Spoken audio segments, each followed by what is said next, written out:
Me gustaría ofrecer una perspectiva bíblica sobre el tema. ¿Está el cristianismo bajo amenaza en América? Nos acercamos a un tiempo en que los cristianos serán silenciados. Un hombre parece pensar que sí.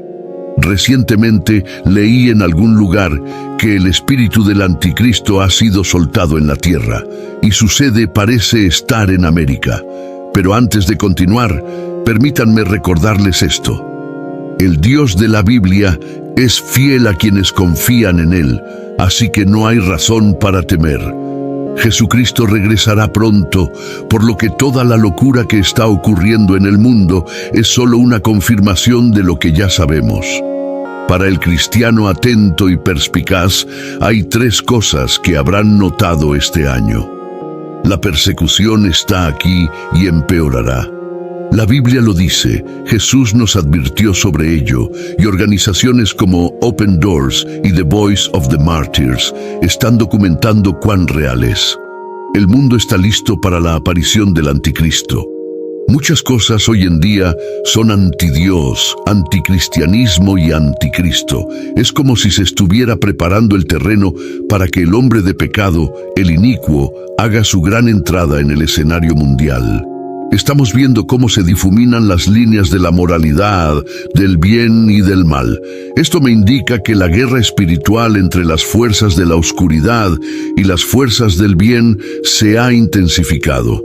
Imagina a un padre yendo a trabajar un día y siendo informado de que no puede ser pagado a menos que tenga la marca de la bestia. Imagina a una madre que acaba de dar a luz siendo informada de que no puede pagar la fórmula para su bebé a menos que tenga la marca. En este video quiero mostrarles que habrá más personas que aceptarán la marca de la bestia que aquellas que la rechazarán.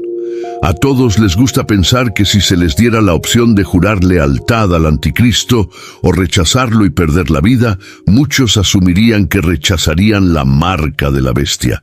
Pero, ¿qué sucede cuando el anticristo crea un sistema en el que no puedes poseer una casa sin la marca? No puedes ir al supermercado y comprar nada sin la marca. No puedes viajar en coche o en transporte público sin la marca. Es en ese momento cuando la gente sentirá la presión de jurar lealtad al hombre de pecado. Pero antes de profundizar más, quiero comenzar recordándoles 2 versículos de la Biblia que respaldan todo lo que voy a decir hoy. El primero es Mateo 7, 13, 14, que dice: «Entrad por la puerta estrecha, porque ancha es la puerta, y espacioso el camino que lleva a la perdición, y muchos son los que entran por ella. Pero estrecha es la puerta, y angosto el camino que lleva a la vida, y pocos son los que la hallan». Nótese cómo la Biblia dice, muchos entran por el camino ancho, lo que significa que la mayoría elegirá el camino ancho. El segundo versículo es Mateo 7, 21, 23, que dice: «No todo el que me dice, Señor, Señor, entrará en el reino de los cielos, sino el que hace la voluntad de mi Padre que está en los cielos. Muchos me dirán en aquel día, Señor, Señor, ¿no profetizamos en tu nombre y en tu nombre echamos fuera demonios y en tu nombre hicimos muchos milagros? Y entonces les declararé, nunca os conocí, apartaos de mí, hacedores de maldad». Nótese cómo la Biblia dice muchos una vez más, lo que significa que la mayoría dirá, Señor, Señor. Pero Jesús responderá diciendo, nunca os conocí, apartaos de mí. Entonces, 2 veces en la Biblia se nos dice que la mayoría elegirá el mal o terminará en la condenación eterna. Y con este entendimiento, hablemos sobre la marca de la bestia. Según la Biblia, llegará un momento en que el anticristo establecerá un régimen global que impondrá un sistema en el que todos, tanto grandes como pequeños, ricos y pobres, libres y esclavos, recibirán una marca en su mano derecha o en su frente como señal de lealtad a la bestia. Sin esta marca, nadie podrá comprar ni vender. Esta marca será el nombre de la bestia o el número de su nombre. No sabemos si la marca será un chip físico implantado bajo la piel, algo digital o un código de barras que las personas tendrán que aceptar. Lo que sí sabemos es que muchas personas aceptarán la marca porque el anticristo hará que sea muy difícil vivir sin ella. Imagina estos escenarios.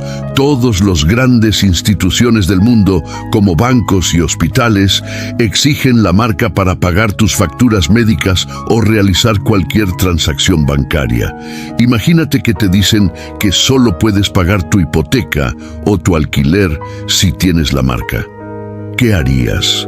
Solo imagina la presión para hacer tus compras, comprar alimentos o conseguir cualquier necesidad básica. Antes de poder comprar algo, tendrás que mostrar una marca específica. Las personas que no se sometan al anticristo serán aisladas y apartadas de las necesidades de la vida. La mayoría de las personas encontrarán estas presiones demasiado fuertes y venderán sus almas al diablo. Aquí hay un par de teorías sobre cómo el anticristo difundirá su mensaje. Engaño. Una teoría es que habrá un colapso económico que destruirá los sistemas financieros mundiales, permitiendo que el anticristo tome el escenario central y parezca tener todas las respuestas. Una de esas respuestas será su marca. Apocalipsis 13, 16, 17 dice que todos, pequeños y grandes, ricos y pobres, libres y esclavos, recibirán una marca y nadie podrá comprar ni vender sin esa marca. Es probable que el anticristo convenza a las masas de aceptar esta marca diciendo que este nuevo sistema financiero global es necesario para que la sociedad funcione de manera segura y eficiente. Pero esto es una mentira, porque en realidad no hay elección. Es una dictadura. El mensaje será atractivo, pero en el fondo no hay alternativa. Es cumplir o sufrir. Lealtad forzada. Sabemos que el anticristo se opone a Jesucristo y odia las cosas de Dios. Para los creyentes que rechacen la marca, serán perseguidos y maltratados. Daniel 7:25 dice que el anticristo hablará palabras arrogantes contra el Altísimo, perseguirá a los santos del Altísimo y tratará de cambiar los tiempos y la ley. Los santos serán entregados en su mano por un tiempo, tiempos y medio tiempo. Cuando el anticristo esté en el poder, la persecución contra los cristianos alcanzará su punto máximo.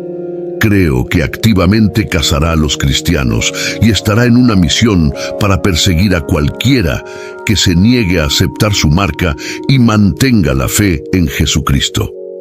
La Biblia describe de manera muy vívida cuán severa será la persecución. Apocalipsis 24 dice: «Vi tronos, y se sentaron sobre ellos, y se les dio el poder de juzgar, y vi las almas de los decapitados por el testimonio de Jesús y por la palabra de Dios, que no habían adorado a la bestia ni a su imagen, y que no habían recibido su marca en sus frentes ni en sus manos, y vivieron y reinaron con Cristo 1000 años». Hay un precio que pagar por rechazar la marca de la bestia, y para muchas personas ese precio será demasiado alto y elegirán la marca de la bestia para volver a la comodidad de sus vidas diarias. Entonces, aquí hay algunos puntos clave sobre el anticristo. Es un hombre con un carisma engañoso. Imaginen a un líder carismático que cautiva a las multitudes con elocuencia y encanto, pero que en realidad está motivado por una fuerza diabólica y demoníaca. En 1 Juan 2:18, el apóstol Juan habla de los anticristos que vienen con engaño. Al igual que los líderes carismáticos pueden influir en la opinión pública, es probable que el anticristo posea un encanto magnético que lo haga atractivo para muchos. La historia nos ha mostrado líderes que, a través del carisma y el encanto, ganaron una enorme influencia y llevaron a las personas por caminos destructivos. En segundo lugar, cuando hablamos del anticristo, hablamos del espíritu del engaño. Piensa en un ilusionista maestro que puede hacer que lo imposible parezca real. En 2 Tesalonicenses 2:9-10, Pablo advierte sobre los falsos milagros, señales y prodigios del anticristo usados para engañar. Al igual que los ilusionistas crean ilusiones convincentes, el anticristo usará el engaño. A gran escala, el anticristo realizará señales y prodigios para engañar a la gente. Los magos e ilusionistas pueden crear hazañas asombrosas que parecen sobrenaturales, de manera similar a los signos y prodigios engañosos asociados con el anticristo. En tercer lugar, el anticristo será exactamente lo que su nombre indica, anticristo. Estará en seria y agresiva oposición a Jesucristo. El término anticristo se refiere a alguien que se opone a Cristo. En 1 Juan 2:22 está escrito: ¿quién es el mentiroso? Es quien niega que Jesús es el Cristo.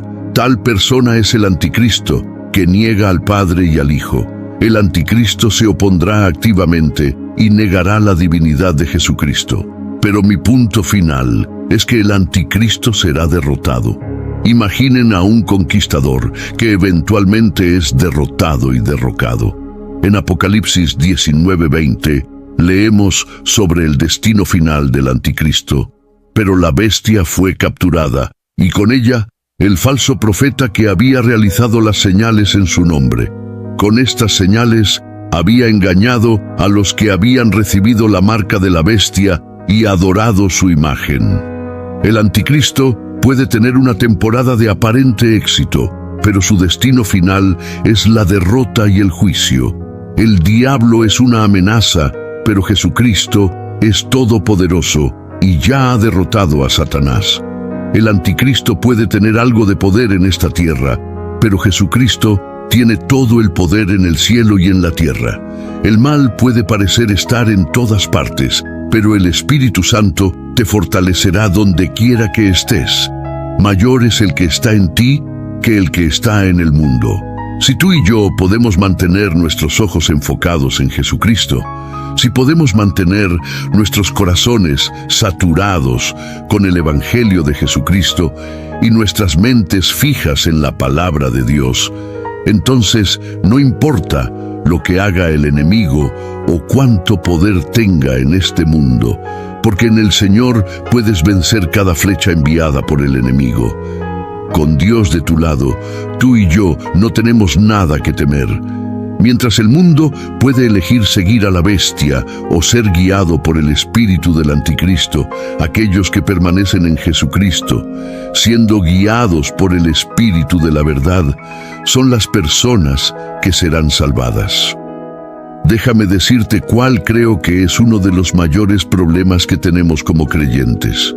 El mayor obstáculo que enfrentamos en nuestras vidas se puede encontrar en Oseas 4:6, que dice: mi pueblo es destruido por falta de conocimiento. Ahora, eso es una declaración profunda. La falta de conocimiento lleva a la destrucción, pero falta de conocimiento ¿sobre qué? Creo que la Biblia aquí habla de una falta de conocimiento sobre quién es realmente Dios, una falta de conocimiento sobre la palabra de Dios y las cosas de Dios.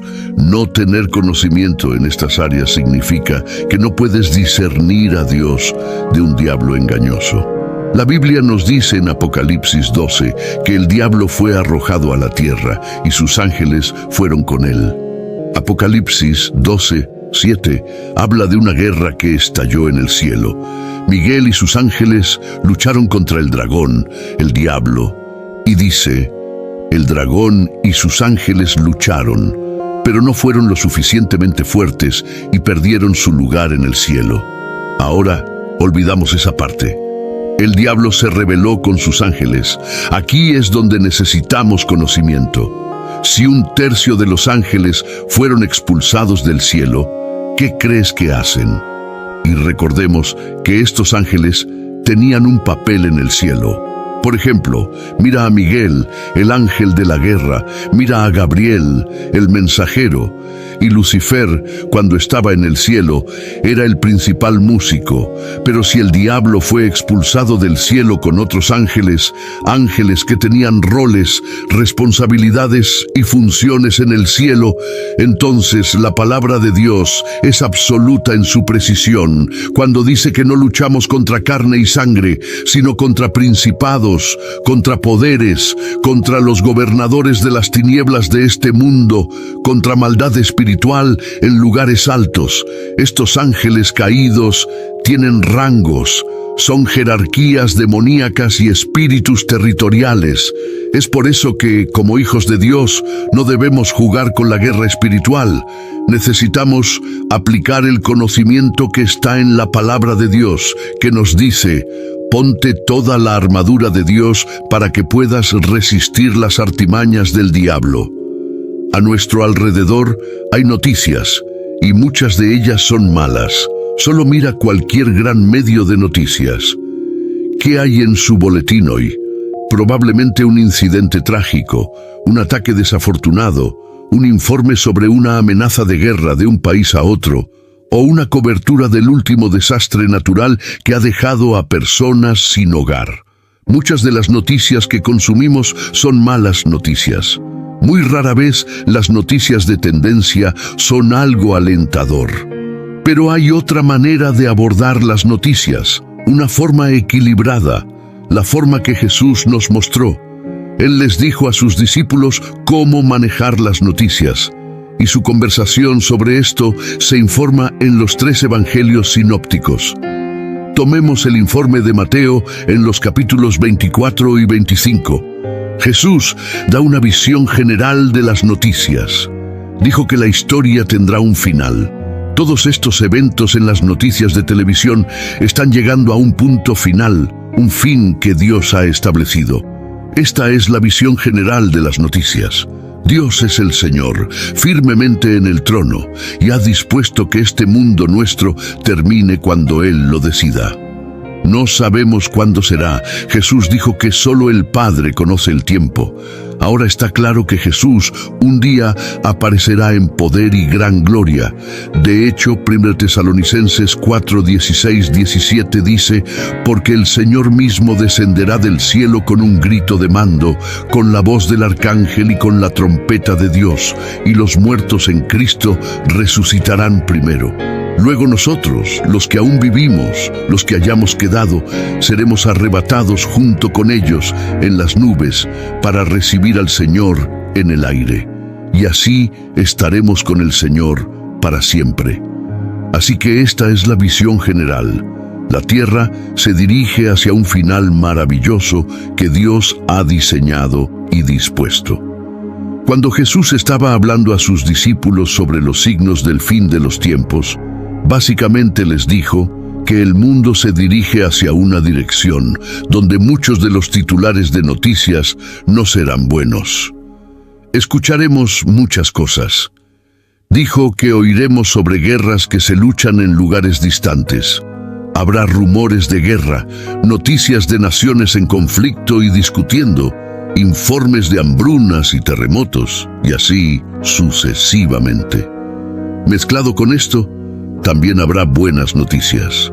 Por ejemplo, dijo que el Evangelio será predicado a todas las naciones, y eso ciertamente es una buena noticia. También dijo que oiremos estas cosas. En otras palabras, Jesús esperaba que viviéramos en un entorno de noticias, rodeados de noticias, muchas de ellas malas. Luego dijo: no se alarmen, tales cosas deben suceder. ¿Podrían ser estas las cosas que vemos en nuestro feed de redes sociales y en las noticias de televisión? Jesús nos dijo que esperáramos un flujo regular de malas noticias. Estará con nosotros hasta que llegue el fin. Luego dijo: cuando vean todas estas cosas, la mala noticia, sabrán que el fin está cerca, a las puertas. Pero espera, podrías estar pensando: Jesús dijo que no podemos saber cuándo llegará el fin. Pero luego dice que cuando ciertas cosas sucedan, el fin estará cerca. Aquí es donde entra Mateo 24:42, porque la Biblia dice: por lo tanto, manténganse despiertos, porque no saben en qué día vendrá su Señor. Otras traducciones dicen: vigilen, estén preparados. No sabemos la fecha y la hora exacta en que sucederá el fin, pero podemos estar listos para recibirlo vigilando y estando preparados. Este es el equilibrio. Así es como Jesús nos anima a procesar y juzgar el torrente de noticias que inunda nuestras vidas. No se alarmen, vigilen, estén preparados. Hay una visión general. Veamos cómo funciona esto en la práctica. Toma las influencias malignas. Están ahí y se están fortaleciendo, ¿verdad? Vemos mucho de esto en las noticias. Los estándares malvados y pecaminosos se han vuelto muy comunes a nuestro alrededor, todo el tiempo. Las redes sociales y los medios de comunicación nos alimentan con noticias sobre actitudes sexuales no bíblicas, doctrinas y enseñanzas. ¿Qué hacemos con esto? Entramos en pánico, nos escondemos, hablamos. Jesús nos recuerda que todo esto llegará a su fin. Habrá un juicio. La justicia volverá a ser la verdadera medida de lo que está bien y lo que está mal. El mundo se está saturando cada vez más de maldad, pero un día esto terminará con el glorioso y poderoso regreso del Señor Jesús y su maravilloso reinado, y todos lo verán. Te animo a que realmente estudies los tiempos. Observa la influencia menguante de Cristo, el cristianismo y la iglesia en el mundo. Hay muchos informes de noticias sobre gobiernos occidentales aprobando leyes para empujar a los cristianos a los márgenes, y noticias sobre los mismos gobiernos que se esfuerzan por acoger otras opiniones y creencias contrarias a la palabra de Dios. Jesús nos advirtió que todo esto sucedería. Necesitamos prepararnos para el conflicto, la presión y la persecución. Pero no deberíamos sorprendernos por todas las noticias anticristianas. Jesús dijo en Mateo 24 que enfrentaríamos una intensa oposición antes de su regreso, y esa es la visión general. Hay tantos informes sobre la codicia y la lujuria. Estas cosas se han normalizado, ciertamente en las redes sociales e incluso en los grandes canales de noticias. El pecado se aprueba, la codicia y el hedonismo se exhiben abiertamente.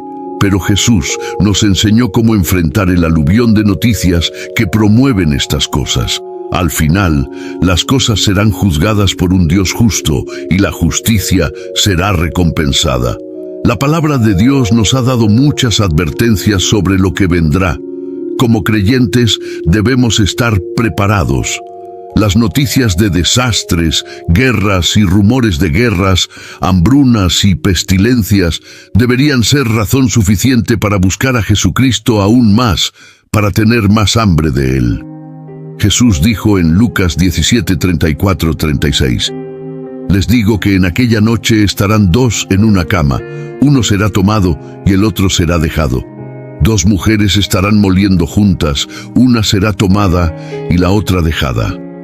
La Biblia nos da una ilustración de cómo sucederá el rapto. No podemos saber quién será arrebatado porque solo Dios conoce el estado del corazón. Pero lo que sucederá es que un esposo y una esposa irán a la cama una noche y uno será tomado mientras el otro se quedará. Dos amigos estarán caminando y hablando, y en un abrir y cerrar de ojos, uno será tomado y el otro será dejado atrás.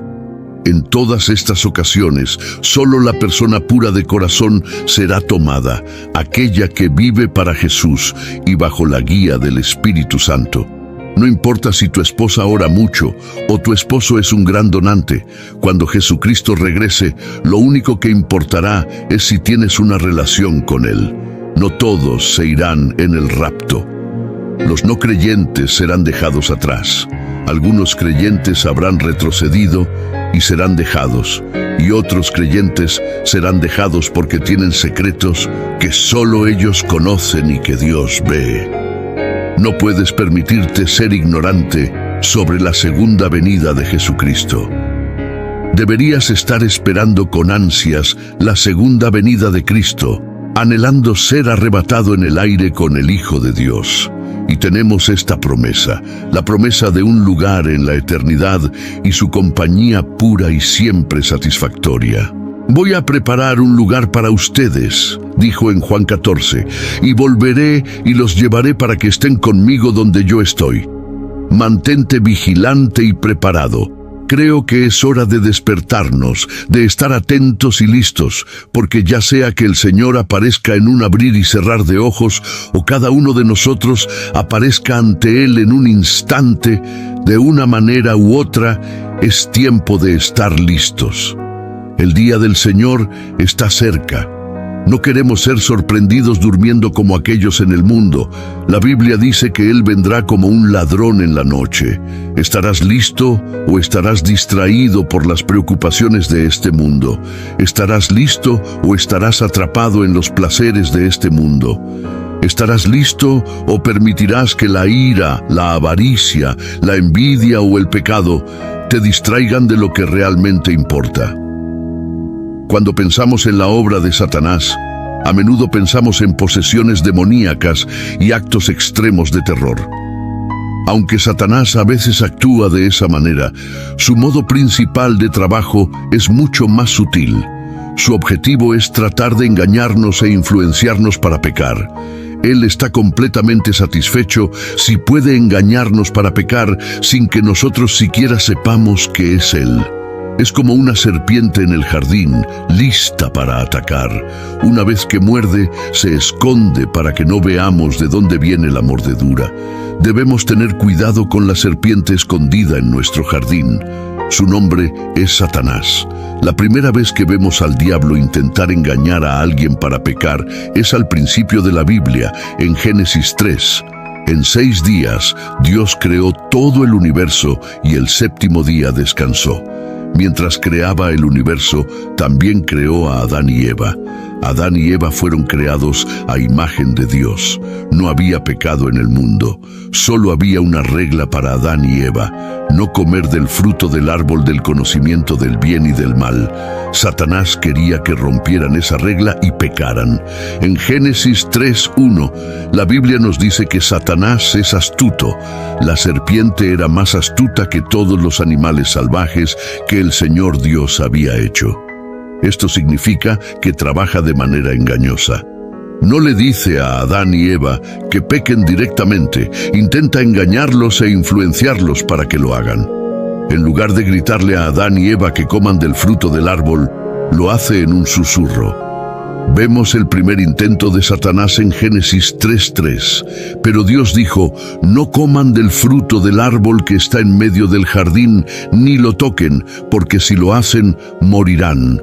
Esto es lo que Satanás le dijo a Eva. No le dice a Eva que coma del fruto. Sin embargo, cuestiona a Dios e incluso añade a los mandamientos de Dios. Dios nunca le dijo a Eva que no tocara el árbol. En Génesis 2, Dios solo les dice que no lo coman. Satanás cuestiona a Dios aún más en los versículos 4 y 5, que dicen: la serpiente le dijo a la mujer: no morirán. Dios sabe que cuando coman de él, se les abrirán los ojos y serán como Dios, conocedores del bien y del mal. Llama a Dios mentiroso. El engaño de la serpiente en el jardín funciona, y Eva termina comiendo el fruto, y también su esposo. Necesitamos estar al tanto de la serpiente en nuestro jardín. Puede que no estemos en un jardín literal, pero Satanás está siempre al acecho. El diablo quiere hacer lo mismo con nosotros en nuestra vida. Viene y nos susurra mentiras sobre Dios, intentando que cuestionemos quién es Dios. Nos dice cosas como: nunca serás perdonado o nunca serás amado. Estas son mentiras que vienen de Satanás y del infierno. A menudo, cuando imaginamos al diablo, pensamos en un hombre pequeño y rojo con una cola y cuernos. Incluso podemos imaginarlo susurrando en un oído mientras un ángel susurra en el otro. Sin embargo, Satanás es mucho más engañoso que eso. La serpiente se presenta de diferentes formas para influenciarnos. Puede ser un extraño, un compañero de trabajo, un amigo o un familiar que usa para tratar de hacernos pecar. Utiliza a esas personas para intentar que desobedezcas y vivas una vida malvada. Una forma en que Satanás engaña es tomando un poco de verdad y añadiendo mentiras. Por ejemplo, como cristianos sabemos que tenemos la gracia de Dios. No somos salvos por lo que hacemos, sino por lo que Cristo hizo por nosotros. Satanás usa una pequeña parte de esa verdad, pero luego intenta torcer el resto. Puede intentar que creamos en la gracia ilimitada, enseñándonos que no importa cómo vivamos nuestra vida, ya que tenemos gracia, podemos pecar todo lo que queramos. Sin embargo, eso no es verdad. Usó esta mentira en la iglesia en Roma. Romanos 6:1-2 dice: ¿qué diremos entonces? ¿Continuaremos en pecado para que abunde la gracia? De ninguna manera. Nosotros que hemos muerto al pecado, ¿cómo viviremos aún en él? En esta escritura, Pablo le dice a la iglesia primitiva que no debemos pecar todo lo que queramos solo para obtener más gracia. Hemos sido liberados del pecado, así que, ¿cómo podemos seguir viviendo en él? De la misma manera que un niño sigue las reglas de su padre por amor, debemos seguir las reglas de nuestro Padre Celestial por amor a él. Satanás intentará que creamos doctrinas que nos agradan en lugar del verdadero evangelio de Cristo. Debemos tomarnos el tiempo para examinar nuestra propia vida. Hay una serpiente en tu jardín tratando de convencerte de pecar. ¿Quién es esa serpiente disfrazada? Puede ser un amigo, compañero de trabajo o un ser querido. Tómate un momento para reflexionar sobre quién podría estar usando Satanás en tu vida. Después de eso, piensa en qué mentiras está intentando que creas. Quizás sea que Dios no te ama o que a Dios no le importa si pecas. Esas son mentiras. Una vez que identifiques quién es el diablo y qué mentiras está intentando que creas, corre hacia el destructor de serpientes. Después de que Adán y Eva cedieron al pecado, Dios les impuso castigos. Cuando hablaba con la serpiente en Génesis 3, dijo que un descendiente de Eva aplastaría la cabeza de la serpiente. Al hacer esto, el descendiente mataría a la serpiente. Muchos años después, uno de los descendientes de Adán y Eva vino a vivir en esta tierra. Su nombre era Jesús. Por su vida, muerte y resurrección, derrotó a Satanás y aplastó la cabeza de la serpiente. Tómate un tiempo ahora y pide protección al que derrotó a la serpiente. Cuando llegue el momento, solo hay dos destinos donde pasaremos toda la eternidad. Las decisiones que tomamos ahora, la forma en que vivimos ahora, lo que hacemos ahora y el estado de nuestros corazones ahora determinarán el rumbo de nuestras almas después de la muerte. Así que hoy, si escuchas la voz de Dios, no endurezcas tu corazón. Cristo está llamando a la puerta de tu corazón. Te está llamando a arrepentirte y aceptar el amor que tiene para ofrecerte. Te animo a alejarte de tu pecado y volverte hacia Dios.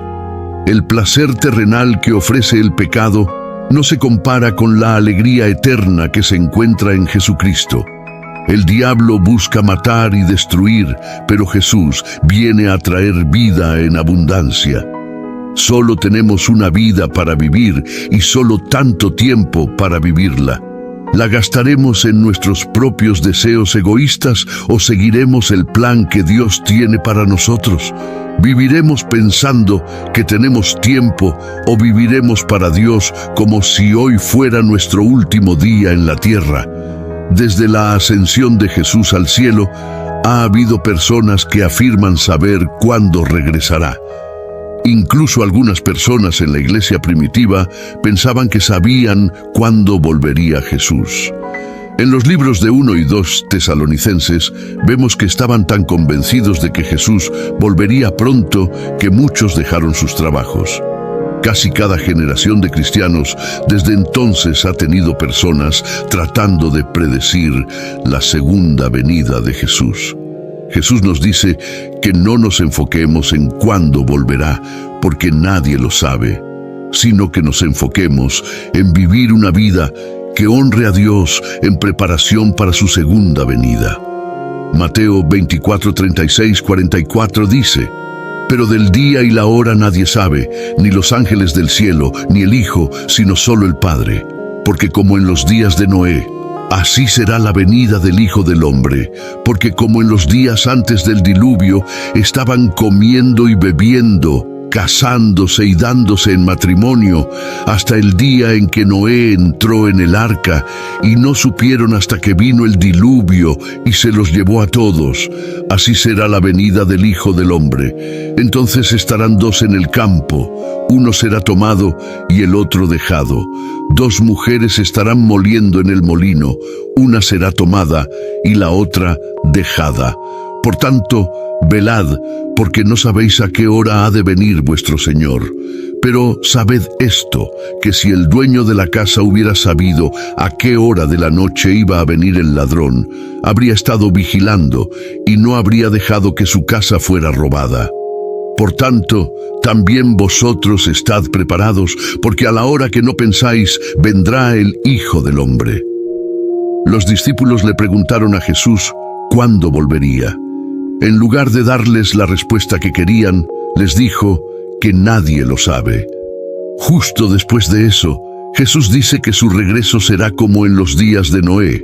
Alguien podría tomar esto literalmente, pensando que Jesús volverá con un diluvio, como un Noé 2.0. Sin embargo, después vemos que Jesús explica lo que significa en el versículo 38. Nos muestra que, de la misma manera en que la gente no estaba preparada para el diluvio, no estarán preparados para su regreso. Las personas se sorprendieron con el diluvio y también se sorprenderán con el regreso de Jesús. No estarán preparadas. Imagina la sorpresa de la gente en la tierra el día del diluvio. Comían con sus familias, jugaban con sus hijos y trabajaban en el campo. De repente empezó a llover. Primero fue un poco, pero luego llovió más fuerte y más fuerte. El versículo 39 nos dice que no se dieron cuenta del diluvio hasta que los arrasó. Lo mismo ocurrirá con el regreso de Jesús. La gente estará viendo la televisión, comiendo con su familia y jugando en sus teléfonos, y de repente Jesús regresará y llevará a sus hijos a casa. El punto de Jesús no es que haya un periodo de tiempo antes de su regreso llamado los días de Noé, que conduce a su retorno, sino que cuando regrese, la gente se sorprenderá como lo fueron en los días de Noé, cuando llegó el diluvio. Puede que escuches a la gente decir que estamos en los días de Noé, porque el mundo es muy corrupto. Sin embargo, el punto que Jesús intenta hacer en Mateo 24 es que nadie sabe cuándo va a regresar. Así como la gente se sorprendió completamente con el diluvio en los días de Noé, también se sorprenderán con su regreso. La similitud entre los días de Noé y hoy es asombrosa. El pecado está en todas partes. Sin embargo, el mundo no está más corrompido por el pecado hoy que hace 500 años, cuando había esclavitud y constante desenfreno. Aunque el mundo esté corrupto con el pecado, siempre lo ha estado y lo estará hasta que Él regrese. No hubo un día dorado. El único día dorado será en el regreso de Jesús. Mientras el mundo a nuestro alrededor trata de normalizar y aceptar el pecado, que es lo que siempre ha hecho, estamos llamados a ser personas que aman y sirven a Dios y a los demás. En lugar de preocuparnos exactamente cuándo regresará Jesús o tratar de definir si estamos en los días de Noé, Jesús quiere que vivamos una vida de santidad que honre a Dios. Quiere que estemos preparados para cuando Él regrese. La verdad es que, en cierto sentido, viene un segundo diluvio para destruir el pecado y la maldad. Ese diluvio es el juicio de Dios. Todos merecemos ese juicio debido a nuestro pecado y vida imprudente. Sin embargo, Dios nos dio una segunda arca. Esa arca es Jesucristo. Cuando no podíamos acercarnos a Dios por nuestro pecado, Él se acercó a nosotros enviando a Jesús. Jesús vivió la vida perfecta que no pudimos vivir, murió la muerte que merecíamos y luego resucitó de la tumba, derrotando al pecado, a Satanás y a la muerte. Jesús tomó el juicio que merecíamos en nuestro lugar. Esta arca no es para todos. Tienes que aceptar la oferta para subirte. Aquellos de nosotros que por la gracia de Dios a través de la fe, confiamos en que Jesús murió por nuestros pecados y resucitó. Seremos salvados cuando Él regrese. El punto de Jesús es que aquellos que se dan cuenta de lo que hizo por ellos en la cruz vivirán preparados para su regreso. Imagina que alguien muy cercano a ti, tal vez tu cónyuge o tu hijo, tuvo que irse por mucho tiempo. Te dijeron que regresarían, pero no sabían cuándo. Esperas años y años por ellos. Por amor a esa persona, te mantienes preparado para su llegada. Mantienes su habitación en orden, dejas un lugar para ellos en la mesa y guardas sus bebidas favoritas en el refrigerador. Lo mismo ocurre con Jesús. Por amor a Él, vivimos una vida de santidad que lo honra. Cuando Él regrese, estaremos listos. En lugar de preocuparnos por cuándo regresará Jesús, deberíamos preocuparnos por vivir una vida que lo honre cuando regrese. En Tito 2:13, la Biblia nos habla de la bendita esperanza. ¿Qué es la bendita esperanza? En Tito 2:13, la Biblia dice: mientras aguardamos la bendita esperanza, la aparición de la gloria de nuestro gran Dios y Salvador Jesucristo. La bendita esperanza es el regreso de Jesús, un evento que nos llena de esperanza y alegría mientras esperamos su glorioso regreso. La esperanza para nosotros como cristianos es la segunda venida de nuestro Señor Jesucristo. Déjame decirte que estamos en rumbo de colisión con el destino. Viene un día en que los que han nacido de nuevo serán arrebatados en el aire para encontrarse con Jesús personalmente. Espero con ansias el rapto. La Biblia nos dice que se nos darán cuerpos glorificados en el cielo y estaremos en la presencia de Dios Todopoderoso por toda la eternidad.